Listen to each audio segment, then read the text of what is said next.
Siyempre si ano pa din, Lenny tayo. Lenny ka.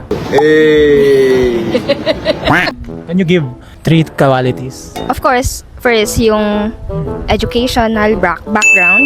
Tapos, nakikita ko rin naman kasi kung paano siya tumulong talaga sa iba. Okay. And lastly, yung pagiging mother niya.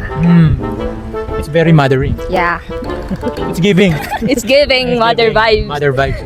Do you think ready na yung Filipinos para sa pamumuno ng isa ulit na babae? Kasi last time na babaeng namuno is si GMA, di ba?